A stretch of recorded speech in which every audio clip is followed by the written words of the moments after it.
අපි අද මේ පාඩම හරහා කතා කරන්න බලාපොරොත්තු වෙන්නේ මේ tie up a few loose ends කියන මෙන්න මේ idiom එකේ තේරුම මොකද්ද?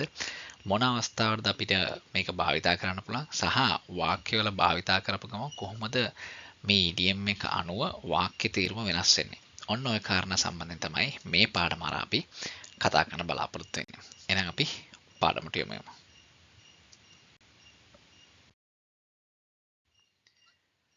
හරි.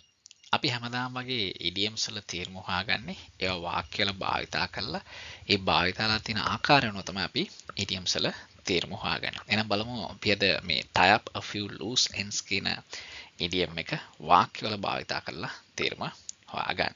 හරි. පළවෙනි වාක්‍යය. I have got to tie up a few loose ends before I go on holiday. හරි. I have got to tie up a few loose ends. මට වැඩ කීපයක් කරන්න තියෙනවා. හරි වැඩ කීපයක් කරන්න තියෙනවා before I go on holiday. මම නිවාඩුවට යන්න කලින් පොඩි වැඩ කීපයක් මට කරන්න තියෙනවා. දැන් සාමාන්‍යයෙන් අපි ට්‍රිප් එකක් කරගෙන යනවා නම් අපිට අන්තිම වෙලාව මොන හරි තව වැඩ කීපයක් තියෙන්න පුළුවන් ඉවර කරගන්න. හරිද? දැන් මොකක් හරි ප්‍රොජෙක්ට් එකක් තියෙන්න පුළුවන් නැත්නම් ගෙදර මොකක් හරි වැඩක් තියෙන්න පුළුවන් නැත්නම් ඔෆිස් එකේ මොකක් හරි වැඩක් තියෙන්න පුළුවන් නැත්නම් කාර් එකේ මොකක් හරි රිපෙයාර් එකක් කරගන්න තියෙන්න පුළුවන්. ඒ ටික කරගෙන තමයි ට්‍රිප් එක යන්න වෙන්නේ. හරිද? ඒතර ඔයාලට කියන්න පුළුවන් මට වැඩ කීපයක් තියෙන ඉවර කරගෙන තමයි මම ට්‍රිප් එක යන්න ඕනේ කියලා කියන අන්නේ අදහස දෙන්න පුළුවන්. I have got to tie up a few loose ends before I go on the trip. නැත්නම් මෙතන මේ වාක්‍යයේ තියෙන I have got to tie up a few loose ends before I go on holiday. tie up a few loose ends කියන එකේ අදහස වෙන්නේ වැඩ කීපයක් කරගන්න තියෙනවා කියන එක තමයි මේකේ අදහස. tie up a few loose ends කියන එක. ඒතකොට මේක සාමාන්‍යයෙන් අර යමක් කරන්න කලින් තව වැඩ කීපයක් කරගන්න තියෙනවා කියන අදහස දෙන්න අවශ්‍ය වෙන අවස්ථාවට තමයි මෙන්න මේ idiom එක අපි භාවිතා කරන්නේ. අපි බලමු මේකේ තවත් උදාහරණයක්.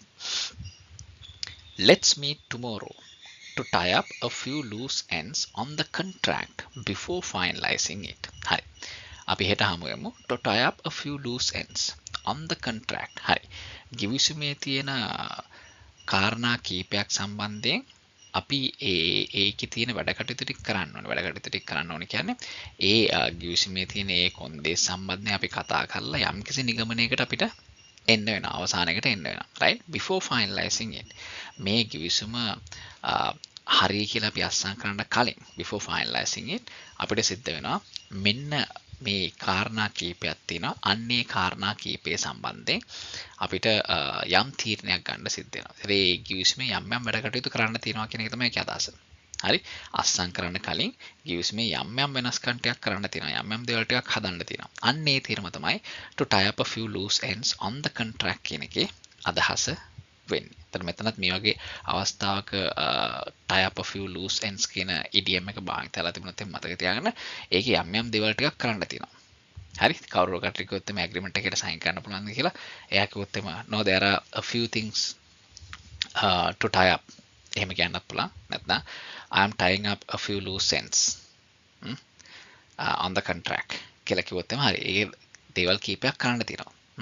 ඒතර එහා පැත්තෙන් එයා එහෙම කිව්වොත් I am tying up a few loose ends on the contract කියලා කිව්වොත් ඔයාලට තේරුම් ගන්න ඕනේ right now ඒ contract එකේ දේවල් කීපයක් කරන්න තියෙනවා කියන එක තමයි එයා මේ කියන්නේ කියන කාරණේ. බලමු අපි තවත් උදාහරණයක්. I have to make a few phone calls to tie up some loose ends in the travel arrangement. හරි. ඒ කියන්නේ travel arrangement එකක් හදාන්න තියෙනවා. ඒ කියන්නේ කොහේ හරි යන්න travel arrangement එකක් කොහොමද යන්නේ කාත් එක්කද යන්නේ මොන ස්ථානද බලන්න යන්නේ අන්න ඒකට තමයි travel arrangement එකක් කියලා කියන්නේ.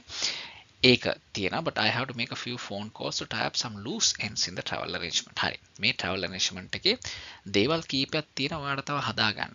right? ඒකට phone calls කීපයක් ඔයා ගන්න ඕනේ. සමහරවිට travel arrangement එකේ තියෙන්නේ උදේ 5ට ඔයා ආවිල්ලා pick කර ගන්නවා කියලා. නෑ ඔයාලට 5ට යන්න බෑ. ඔයාට ඕනේ 7ට යන්න. එතකොට එතනට ඔයාලට කියන්න පුළුවන් I have to tie up a few loose ends in the travel arrangement. එහෙම අපි භාවිතා කරන්නේ right අපි 5ට තමයි එන්න කියලා තිබ්බේ. හැබැයි 4ට තමයි අපිට එන්න පුළුවන්. නැත්නම් අපි මුලින්ම නතර කරනවා කියන නුවර නෑ අපිට නුවර නතර කරන්න බෑ. මුලින්ම අපිට කෑගල්ලෙන් නතර වෙන්න ඕනේ. කෑගල්ලේ පොඩි වැඩ වගේක් තියෙනවා. ඒ ටික කරගෙන තමයි අපිට නුවර යන්න පුළුවන්. අන්නේම I have to tie up a few loose ends in the travel arrangement කියලා අපිට යන්නේ මේ අවස්ථාවට මේ idiom එක භාවිතා කරන්න පුළුවන්. අපි බලමු මේකේ තවත් උදාහරණයක්.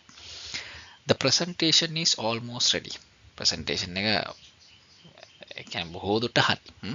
And I just need to tie up a few loose ends. මට පොඩි දේවල් ටිකක් තියෙනවා හදාගන්න එකේ.